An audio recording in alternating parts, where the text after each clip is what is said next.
In March 2024, I travelled via local buses the entire length of England from Berwick-Upon-Tweed to Land's End.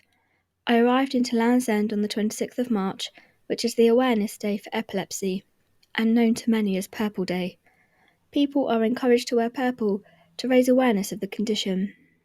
The trip became fondly known as the Purple Day Busathon. I'm raising funds for the Epilepsy Society, and the details can be found in the description below. As I wiggled my way down the country, I wanted to showcase some of the outdoor activities you can do with epilepsy and the places you can get to without a car. Walks while camping, indoor skydiving, canoeing, and I also embraced my fear of rivers, walking across the Severn Bridge and alongside the river for a few miles. It was truly humbling, at times hilarious, very soggy, and built some much needed confidence. Anyhow, this is how it all went down.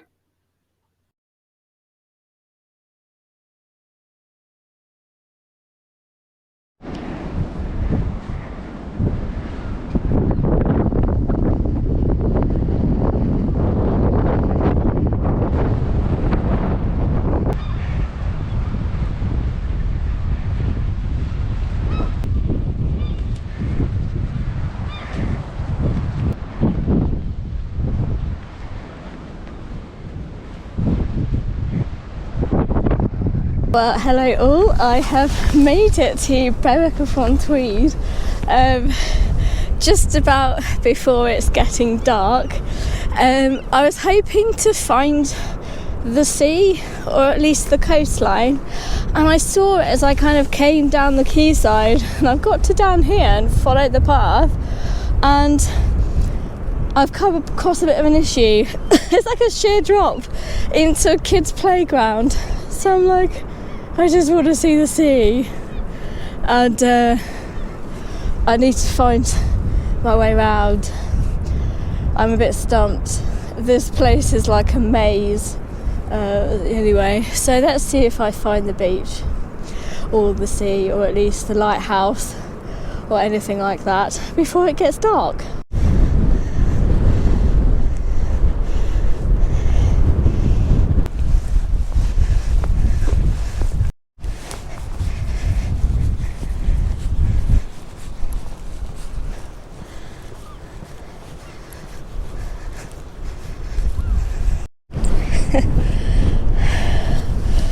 So I think this is as close to the sea as you're gonna get.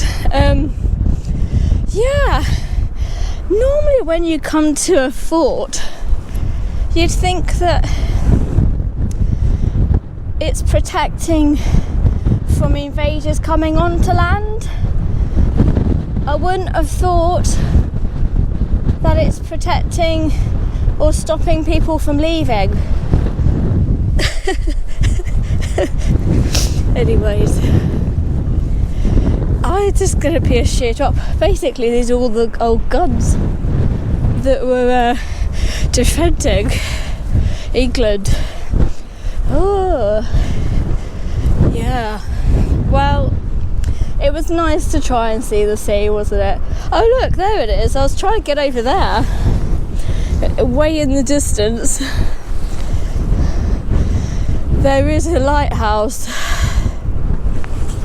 Oh dear. I worry they're going to lock the gates, so I'm going to head back before it really does get dark. That would be a sod, wouldn't it? To get all the way to Berwick-Upon-Tweed and get locked in the night in the local fort, and not be able to leave in the morning and miss my buses. Well, that was an adventure I wasn't expecting. I find there's a very helpful way of guiding me back to where I should be going.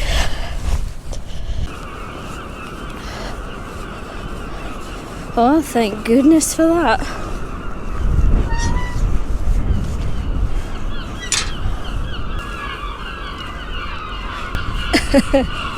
Well, I think I've found the way to the lighthouse. Oh, this has been hilarious.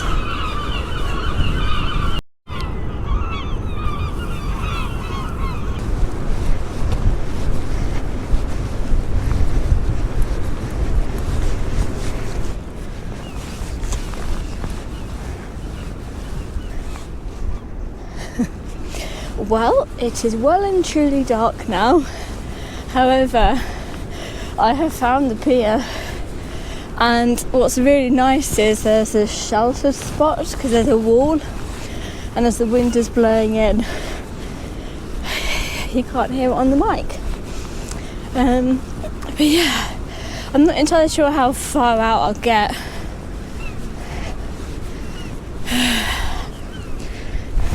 Have a peek over. It really is dark. Oh well, you can't fault my dedication.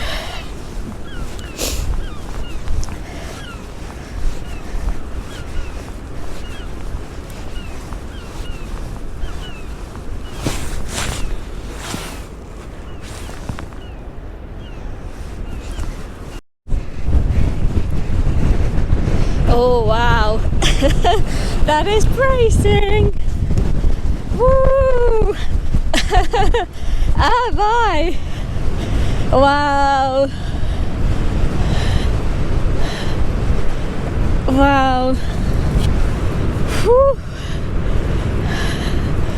As the wind was blowing the very soul out of me, I decided to head back before I got to the lighthouse, just because I had 2 weeks of activities planned and I did not want to wear myself out on the first night. So I am back in my hotel room. I have had some fish and chips for tea. I am feeling a distinct lack of vegetables in my life at the moment.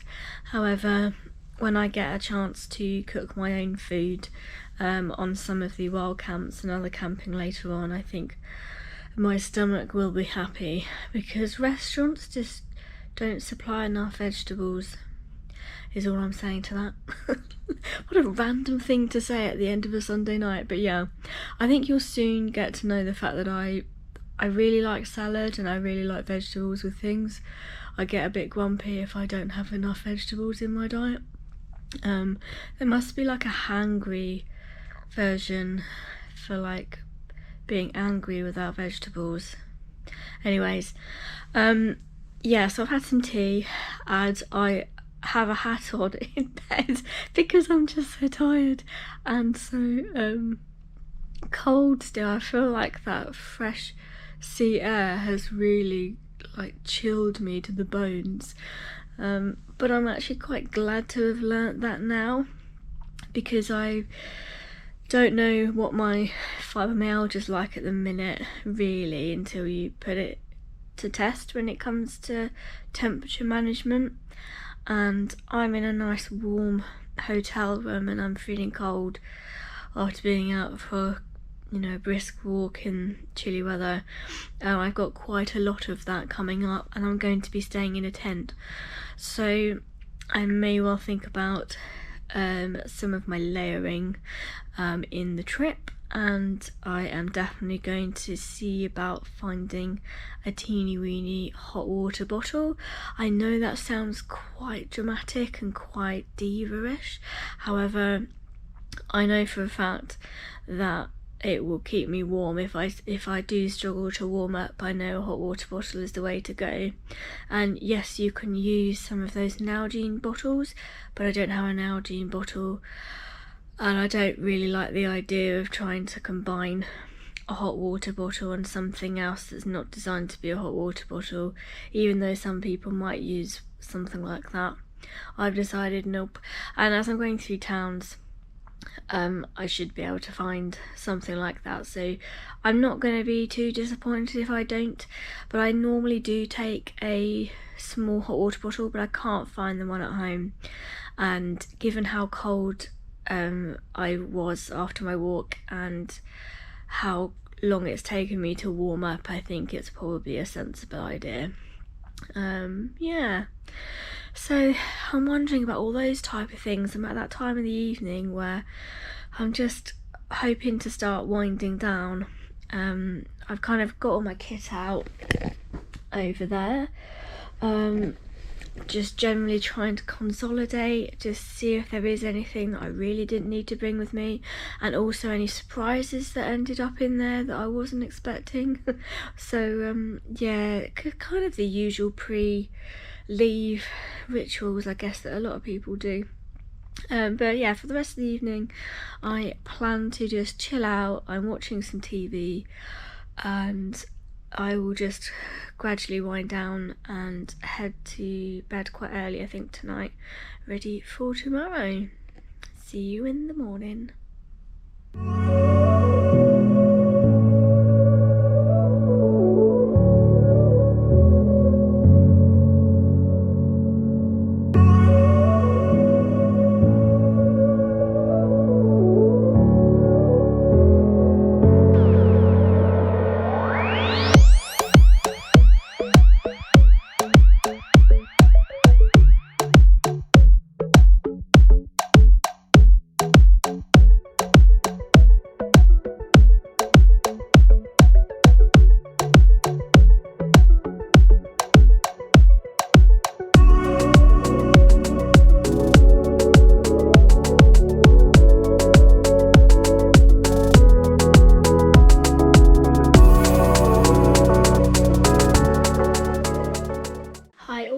Made it to Keswick. I had a really nice journey from Berwick-Upon-Tweed. However, it was a little bit hairy getting out the door, and I had to run up a hill with my 13-14 something like that kilogram rucksack on my back, so I'm a little bit jaded after that. But the bus journey was pretty straightforward. Went to Galashiels and then down to Carlisle, and then there was a bus straight to Keswick here. I'm in my humble abode for the night, and as you can see out this window, there is the little peak that I'm hoping to head up shortly. I'm just having a bit of a breather and just kind of spreading my kit out everywhere, just wanting to sort out my day pack, and so I've got everything before I head up. Yeah, so I'm staying at the youth hostel in Keswick, and I have got my own lovely little room, and I am very much looking forward to staying here tonight, and I will hope to see you on that peak soon.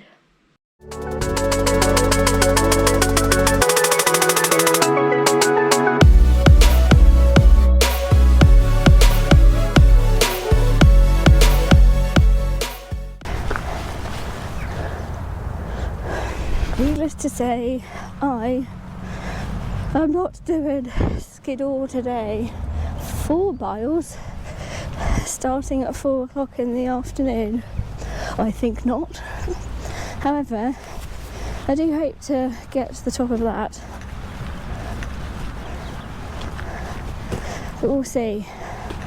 My aim is just to get to as far as I can and just enjoy a view.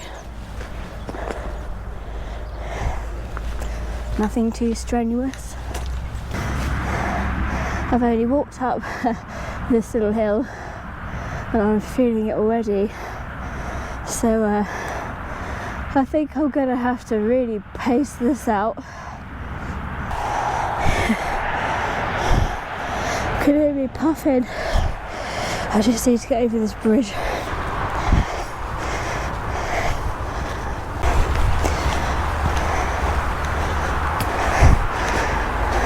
Right, so I think what I'm going to do is I'm going to plod on here.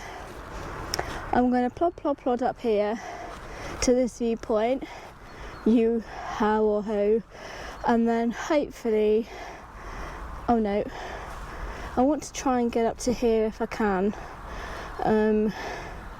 but if not, there is some nice viewpoints here, so we'll see how I get on. But yeah, I definitely want to carry on up here at least, I think, for now.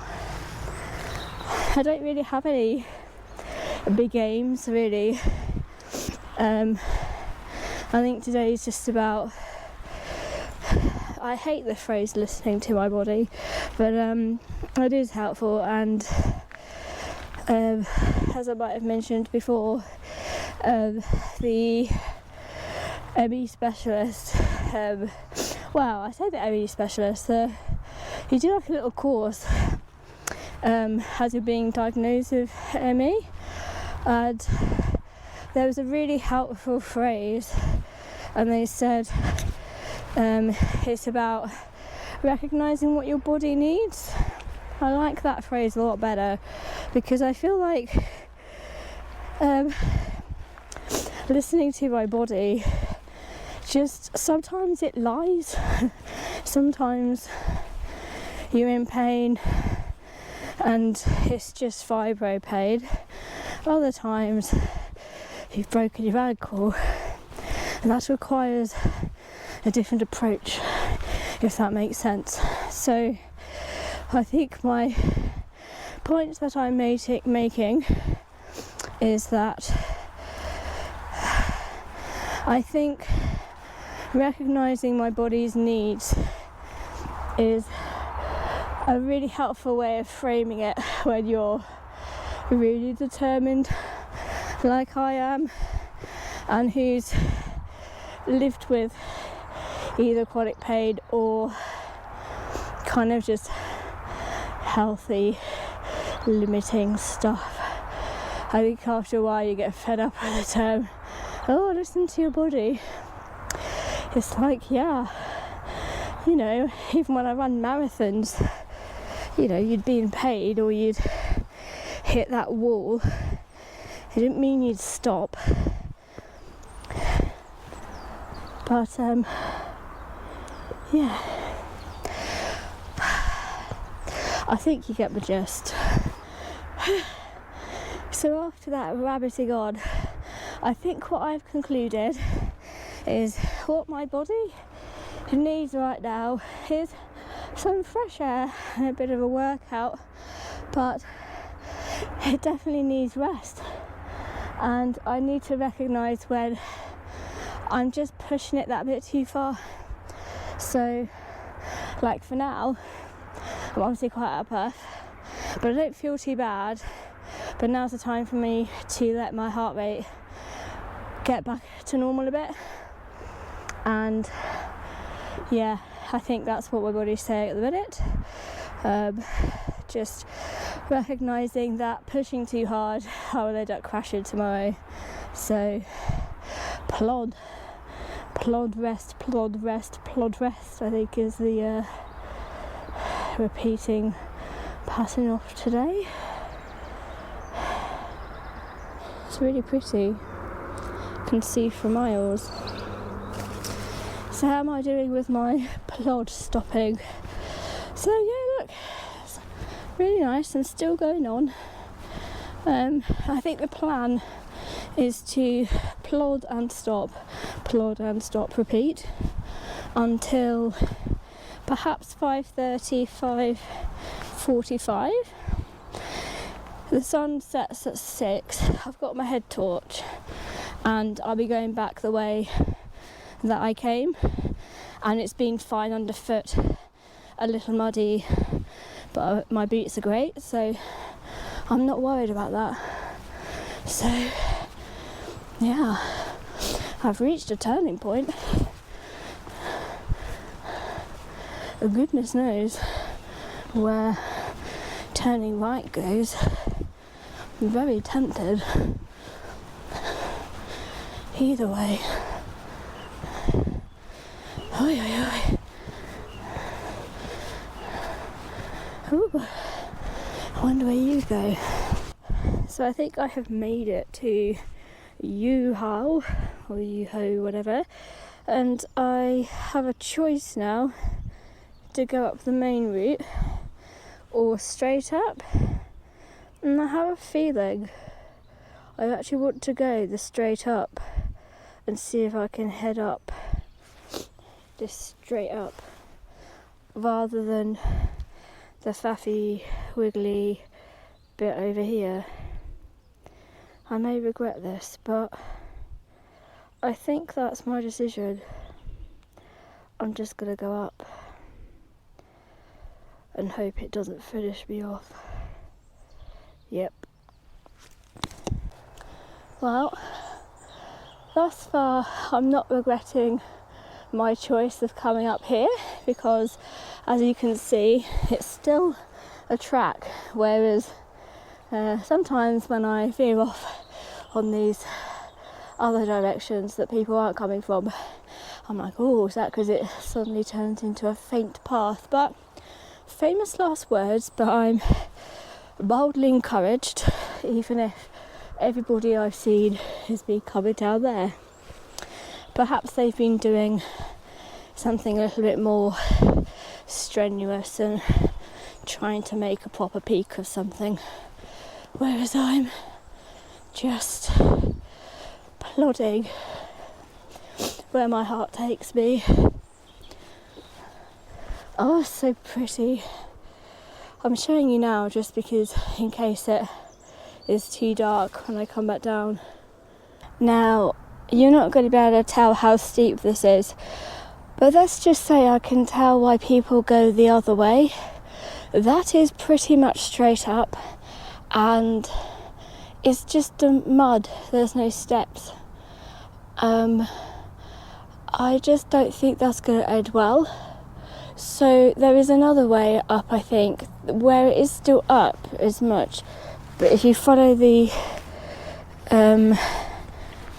track round, it looks like there is another way, but it's still going to be up, isn't it? I'm going to have to go up at some point. I'm regretting my life choice. I was just starting to feel really deflated, just walking through trees and looking on the map, knowing that all I'm doing is traversing the mountain, not getting further up. But I've just come to this spot here and it's all opened out, and my word, it's so beautiful. I feel like if I don't make it to the top of Latrigg, then it's alright. It's so clear, you can see the mountain reflection in the water. Ah, joy. Absolute joy. I think that's cat bells over there. Yeah, this is just lovely.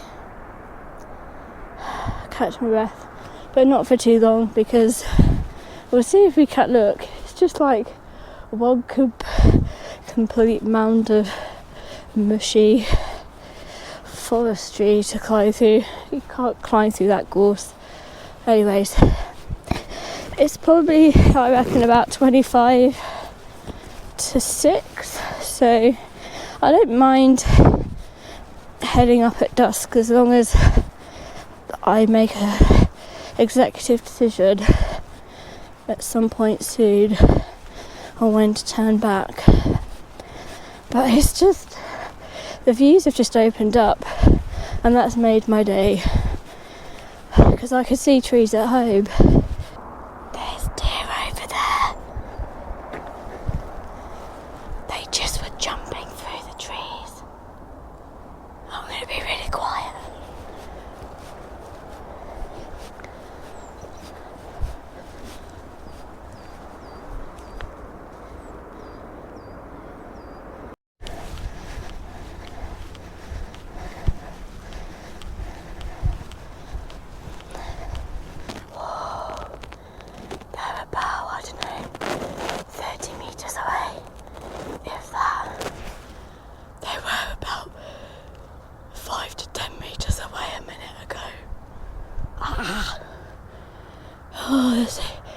They're so pretty with their big white bottoms.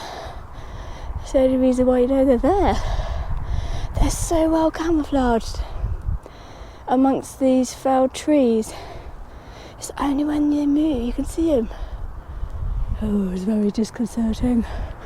Almost being taken out by a herd of deer.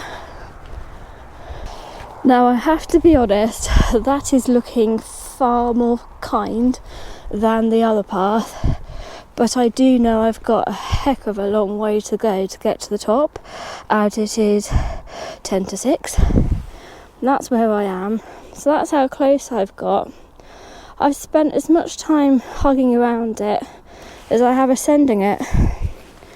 However, I'm not complaining, because hey look, I could see mountains, and I almost got stampeded by deer, which definitely would not have happened if I was going where all the fell runners were, because deer are not silly, they don't go, ah, so hello, it's just a deer. It was literally just 10 metres away. Right, anyway, faff, won't get you up this hill. It's just, eek.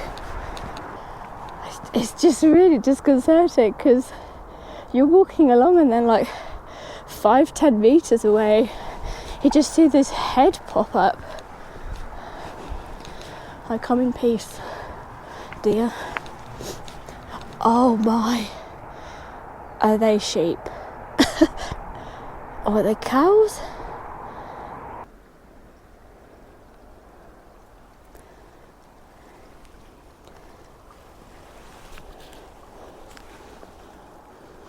So lovely people, I clearly have not made it quite to the top.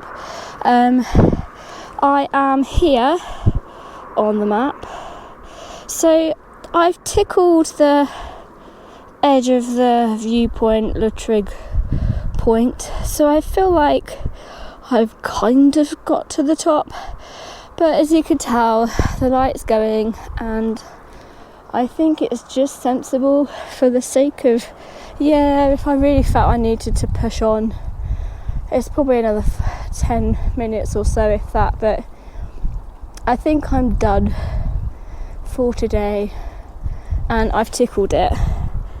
I can't say that I've touched the trig point, but I mean, it's gorgeous.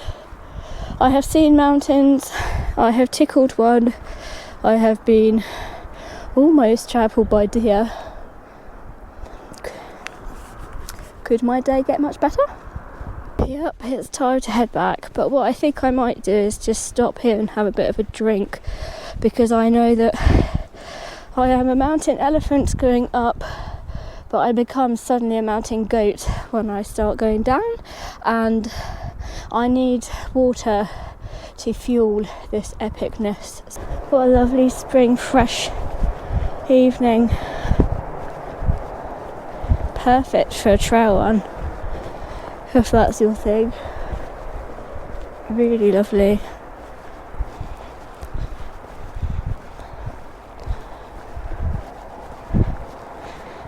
So I am plodding down, less mountain goat today, but down nonetheless.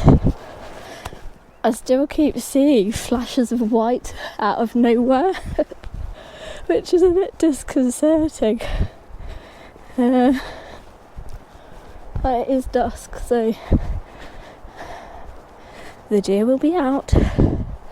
I've got quite a long way to go on the way back, I've just realised, because I obviously traversed all the way around, so I'm going to have to traverse all the way back.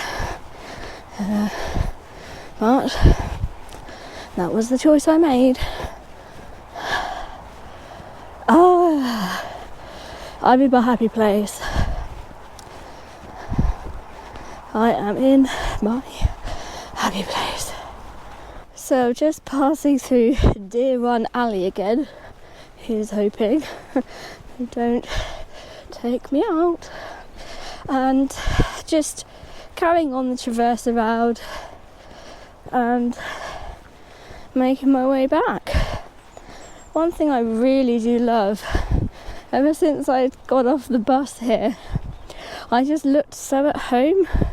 It was so nice to see other people wearing outdoor kit and having a nosy at what like brand of trainer or boots they've got, or their rucksacks. I realised I've become a bit of a kit geek without realising it. And it's just nice because normally when I'm having to travel 3 places on buses, I look so out of place because I'm obviously in my hiking gear. Like walking through Cardiff station with an ice axe on your back is a little unusual, isn't it? Let's face it. So yeah, it's just nice to walk in an urban environment and not feel like a complete standout. So yeah, I definitely am going to come back here in the spring, summer, but I know it gets really busy at certain times, so, and quite a bit more expensive, so we'll just have to see how it pans out over the next few months. But whoa, that is quite a sheer drop. I mean, that will make excellent sledging if you want to end up in A&E.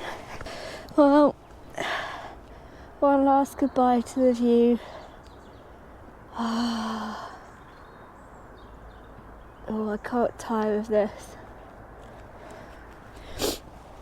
You know, I've not exactly achieved exactly what I set out today, is that I didn't make quite the summit.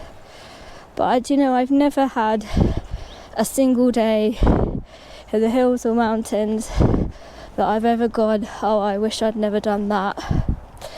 Perhaps when I broke my ankle in the Black Mountains, maybe that's an exception, but even then I really liked the view while I was waiting for the ambulance.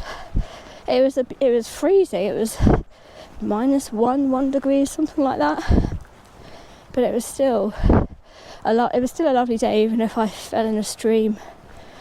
And I was haggard that day. The Black Mountains broke me. However, I still will say that it was a lovely day. Yeah, maybe I'm a bit bonkers, but I just love mountains. Sometimes my body just needs a bit of convincing that hills are not just drama. It's not drama, it's just a bit of effort.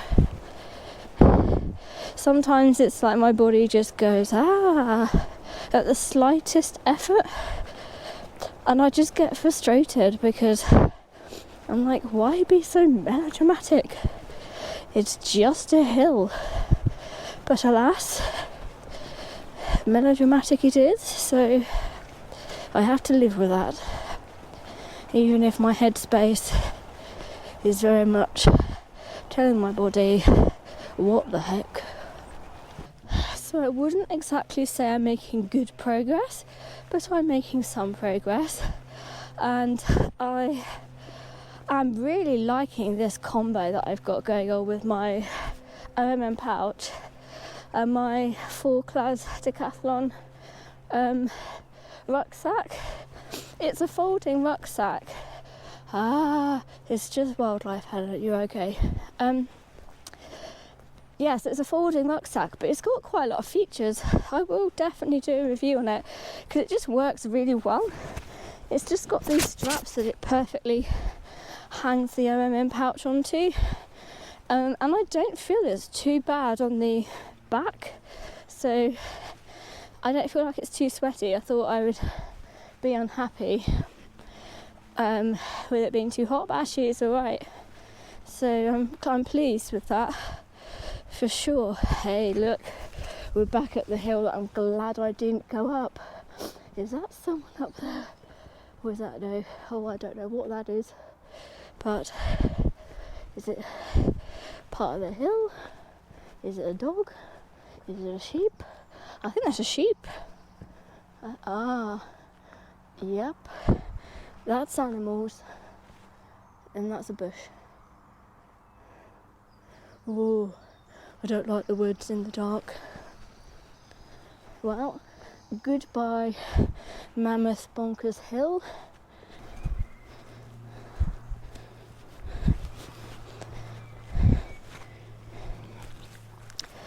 I'm not convinced you could see much at the minute But I'm almost at the junction where I saw the other people going, and I decided to veer off. I'm using my red part of my torch just to give a bit of light without stopping my eyes from adjusting too much, because it is a bit muddy in places. I'm going to be catching all the foul runners on the way back down.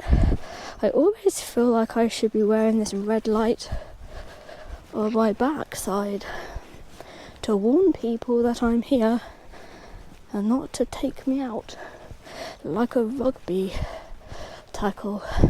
I am back at the Wooooo, and that's what I'm naming it, and yeah, just wiggling my way down. It's really pretty. You can hear all the lovely birds. I appreciate you can't actually see me at the minute, I guess, because I'm in the woods, but there's a right old owl hootathon going on in these woods. I do appreciate that I'm literally recording dark, but as I've come down and I'm using my torch and I'm looking back over the hills, I can see the occasional flickering light of head torches as foul runners are running down. There's one over there, he is moving, or she is moving at quite some pace. Ah, well, goodbye mountains. Well, hello all. I am clearly back from my walk, safe and sound. I've had some dinner downstairs, which was really nice, and just hung out just for a very short while before coming back up. It's about 10 o'clock in the evening. I don't know where these evenings are going. I was hoping to get a lot more planning done, and I feel like I've spent a lot of time like sorting kit out, but I think it'd be worthwhile for future days to just really hone in where I'm putting stuff. And yeah, I got a few top-up bits on the journey down. So let's talk through my day, because I realised that actually I wasn't able to do much filming on the route down here to Keswick. So I started off at Berwick-Upon-Tweed early this morning.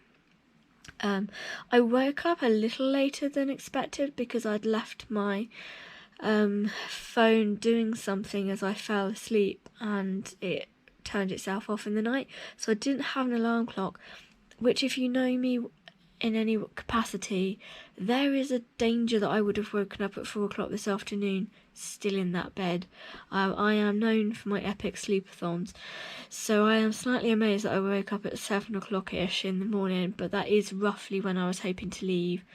I was hoping to get up at about 6 and then leave at 7:15, something like that.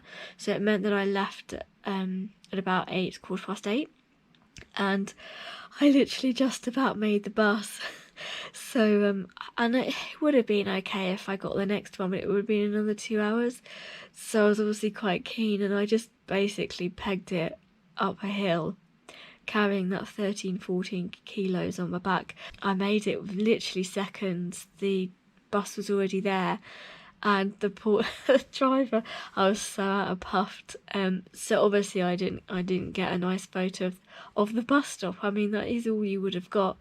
Yeah, so it wasn't exactly the start that, you know, I'd been hoping for in many ways, but the journey was fine. I went to Galashaw's, so I decided that was easier than going south and across, just because I would have been going through Newcastle, and it's just a busy city, and I've been trying to avoid busy cities, and I don't regret this route that I did, because it cut into Scotland, which meant that the my bus pass wasn't valid, and the cost, my word, it cost £10 for each journey, so I spent £20 today on bus fares, which is mad considering, and I wasn't even hard, you know, all the way, because I was able to use my bus pass from Carlisle to here. So I managed to get up here in good time and had the walk up to Latrigg, and then had the most amazing experience up there. I am such a wally in many ways. I think there's a way that people go up, but I looked at the map and I thought, well, I'll go this way, thinking that that would be the way that you would go, because it's fairly short. But I can see why it's short, and it was very vertical and very muddy on the route that I saw, and I looked at it and went, no, that's not sensible. No wonder everybody else is going the other way. But I didn't, well, it was a bit late to kind of turn back then, so it just meant that I didn't quite get to the top of Latrigg, but I got very close. And as you can see, I did have quite a lot of fun. So I'm really pleased with how that went. But I have learnt that my ME and fibromyalgia is having quite a considerable impact on my life at the minute. I think I'm doing pretty well with pacing. I really planned this trip to make sure that I'm not doing too much travelling in a day, so I'm only doing half a day-ish. This was one of the longer days of travelling. Most of the journeys are actually not that complicated. Even the activities themselves are very paceable, but still, it is, yeah, it's impacting the ME at the minute, and I'm really in the early stages of diagnosis. So I brought this with me this trip. So this is what I've been given by the ME team. It's a diary that I'm going to be keeping about the kind of it's not really a diary of activities, it's more to do with the demand that each is placing on me. And I just think that's so helpful, because I've kept a few diaries and it just feels like the emphasis in what you're doing, not necessarily on how it impacts you. Whereas this is all about impact, as in all about how demanding is the activity. And I'm looking forward to using this, but it's not really how I wanted to spend my evenings, if I'm honest, on this trip. However, if doing this chart helps me to learn more about how ME impacts my life, and it enables me to make good decisions moving forwards, then hey, it's like a launch pad, isn't it? So into the future. So it's worthwhile, and life carries on, doesn't it? Let's face it. Just because you go on a holiday or go on a trip, if there's things that need doing, things that still need doing. But I think almost it's been perfect timing, because if I don't think I would have been well enough for this trip even a month ago. But I'm coming out of a particularly harsh flare-up of ME, and so I think this is the perfect time, as I come out and start to do more things, to really learn where my baseline is and all that jazz, which I won't go on about that anymore, but I think you get the picture that it's just something that I'm having to manage at the minute. And just other things that I've noticed symptom-wise is that I've got a real bunged up nose in the evenings, to the point where it's really uncomfortable and impacting my sleep. I think a lot of people with ME find that the allergies or just sinuses can get really inflamed in the evenings, and if you've kind of watched many of my videos, then you'll know that actually even during the day I get really stuffy nose, and it changes my voice. It does my head in because it's not how I sound normally. All these little symptoms add up and just make your life a little bit miserable. So yes, it's not exactly going to be a nice, relaxing, let's go on lots of nice adventures. I think I'm going to be I don't want to say the word battle, because that's just not what it's going to be. I'm not going to make a battle out of anything, but I think I'm going to have quite a few things to be managing whilst I do this trip. But hey, such is life, and I'm just still looking forward to everything. When I was in Galashiels, I ended up going into the Home Bargains next to the bus station, and I got myself a little hot water bottle, so I'm glad that I picked that up, because that is I think that'll solve my issue of if it is cold tomorrow when I go to the Yorkshire Dales and do a wild camp, I can just quickly warm myself up, because I think that's something that I could potentially struggle with, and it could actually make me quite poorly.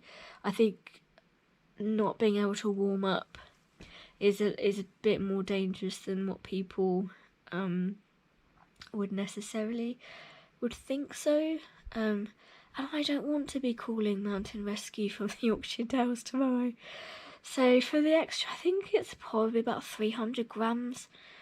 So hey, for 300 grams I've got something to keep me extra warm, and it's pretty and sparkly, so hey, I'm happy about that. But yeah, anyway, I don't necessarily feel the need to go on about everything that I've kind of got kit-wise at the minute that I've sorted out. But I got some like AA batteries and just a couple of, no, AAA batteries for my head torch that I'd forgotten, and a notebook so that I could journal.